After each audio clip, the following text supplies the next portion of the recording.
welcome back to the channel. I'm Michael Studebaker, and today we're going to be talking about my top 3 best investments for 2021 and beyond that have worked for me personally. So if you haven't already, please subscribe, like the video, hit the notification bell if you want to see more on personal finance and investing. So now let's get straight into the video. So these investments, are going to stand, the test of time, regardless if you're a growth investor, dividend stock investor, real estate investor, or digital currency investor, crypto. So first investment I want to talk about is real estate. The cool thing about REITs stocks is they often pay monthly, which means you can reinvest the money quicker, allowing it to grow for longer. And it just builds much faster. Downside though, you pay taxes on them differently because they're taxed at ordinary income tax rates, which for some people might not be good, because even though they are earning a small passive income amount like $500 to $1,000 a year, if they're in the highest tax bracket though, ordinary tax for income, they'll still be taxed 37%, which is not so great. So just keep that in mind. Another platform I use to invest in real estate is called Fundrise, and I like this app a lot. I started using it when I was in university to test out REITs. I really do recommend it. Investment number 2 I want to talk about is digital currency, cryptos. I like digital currency ever since I started trading and investing in them since 2016. When I started off with Bitcoin, then started to go heavily to Ethereum and altcoins. I think cryptos will do good too, because I think especially with Joe Biden as president and all the money that's being printed for these stimulus bills, we will see enormous inflation in the future as a result of stimulus money, pouring in from the government as well as the Fed.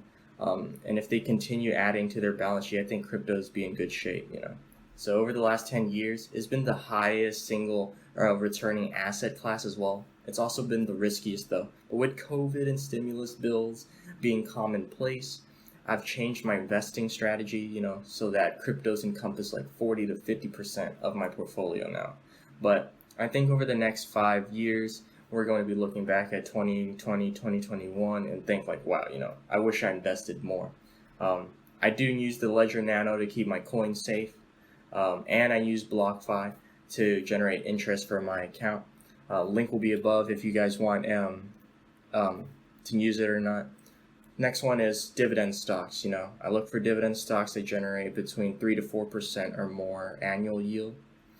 So for every $100 you invest, the percentage represents what you're gonna make, for every $100 you invest per year. So I also want to make sure, it has a dividend growth rate of 10% or more.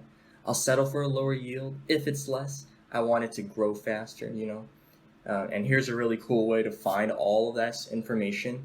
Go to dividend.com, type in the stock you want to see. You'll find a new tab called Payout Estimate. If you scroll all the way down to the bottom, you'll see the growth rates and how long they've been growing the dividend. Here, when I'm looking, I want to see that they've been paying dividends for at least 5 or more years, preferably 25 years to be considered a dividend aristocrat and just to be on the safer side. I also look for a PE ratio of 15 to 20, which allows me just to scan the surface of the stock market to see where I could find some, potential.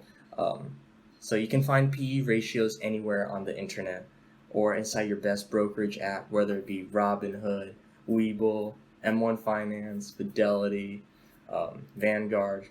But don't use PE ratio as your only metric. A lot of beginner investors make that mistake.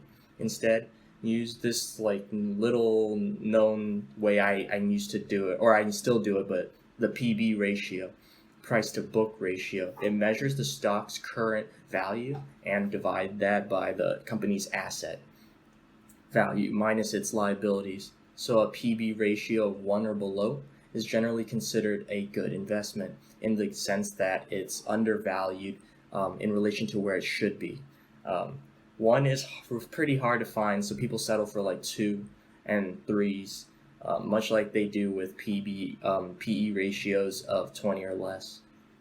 So I just want to end this video with the best investment of all time, according to Warren Buffett. This investment can't be beat, you can't be taxed on it, and inflation doesn't touch it. This investment supersedes all investors, and that would be to invest in yourself. Nobody can take that away. What you've got in yourself, and everybody has potential they haven't used yet. Invest in yourself is just the best advice I've ever gotten, and I want to reiterate it back to you guys, more than you could ever imagine, my passion for saying it. So I hope you guys enjoyed the video and found it helpful. If you did, please subscribe, like the video, hit the notification bell if you want to see more content on personal finance and investing.